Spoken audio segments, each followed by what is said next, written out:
We've got some Toy Story 5 pops to open up and a Toy Story 5 movie review. So let's get cracking!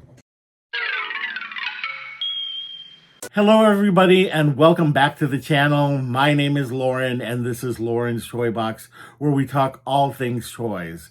And if you like that kind of content, I'd love it if you would take a moment to subscribe to the channel if you aren't already, hit that bell for notifications, and do like this post, as it really does help me out. So today we have 3 Toy Story 5 Funko Pops to open. Oh my god, that took me forever to record. I could do a whole reel on the bloopers that I just came up with for this. Anyway, I've got 3 of these, and then I thought that I would do a little movie review, since this is a toy channel and Toy Story 5. It just seems natural to do a movie review about that. So let's go ahead and get into these Funko Pops. So first off, we have Jessie. And Jessie, as you'll hear in my review, is the central character of Toy Story 5. And I love it because she is my favorite of the Toy Story characters. I don't know why, but ever since she galloped into our screens in Toy Story 2, I've just absolutely loved her. Actually, at Disney California Adventure in Disneyland, my first magical moment was with Jessie, and I think that might contribute to it, because she and I went galloping off to the sunset after her set, and it was just such a magical moment for me. I really loved that. Okay, here we have Jessie, and she is in a running position.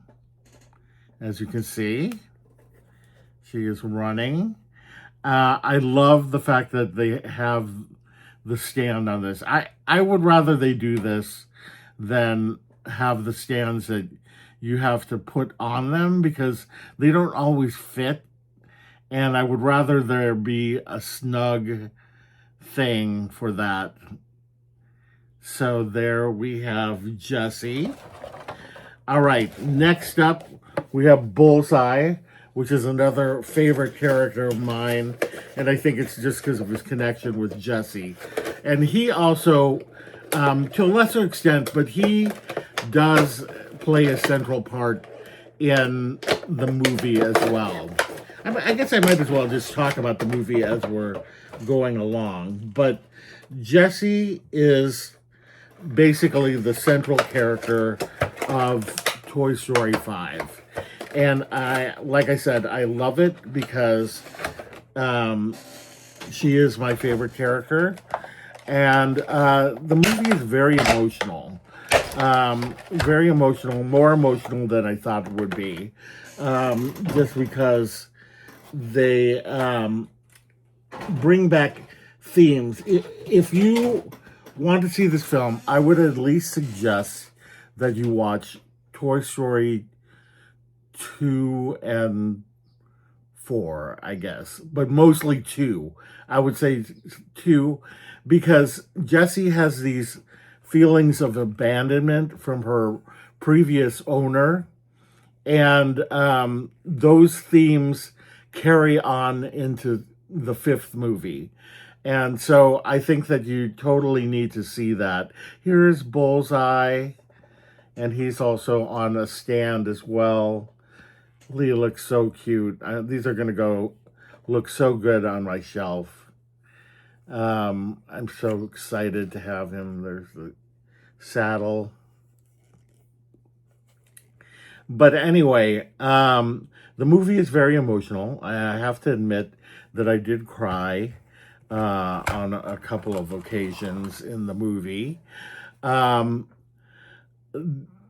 Hanks as Woody and Tim Allen as Buzz. They are in the movie, and they do have a sizable part in the movie, but they take backstage to Jessie in this movie. So just to prepare you, if you're big Buzz and Woody fans, although there is a whole armada of Buzz Lightyears in this, I won't tell you why or what happens, but there is a whole armada of Buzz Lightyears in this movie, and I think that it's fun. Now, the kind of main antagonist, sort of, is Lily Pad. She's the new technology, and this is what brings up Jessie's feeling of abandonment, is that she finds out from other toys in the neighborhood that it's the end of the age of toys, and now it's all technology. And so Lily Pad, voiced by Greta Lee, is a main antagonist in the movie. Sort of. I mean, you'll see what happens. But there are also other toys in the movie. Ones that are Mr. Smarty Pants, which was voiced by Conan O'Brien. I cannot remember the name of Craig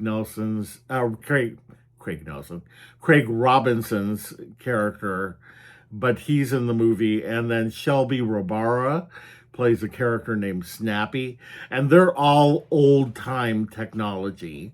So it's kind of interesting seeing them up against new technology like Lily Pad.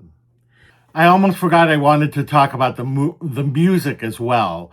Randy Newman does another great score for the film, but he doesn't provide any new music. It is Taylor Swift who introduces a song, I Knew It, I Knew You, which is a Jessie centric song. I love this song quite a bit, but I do have to say that as a theme for Jessie, When She Loved Me by Sarah McLachlan, that one is the one that hits me in the feels the most. There are two different kinds of moods for the song. So one is about abandonment, one is about empowerment. So I don't want to kind of falsely equate the two.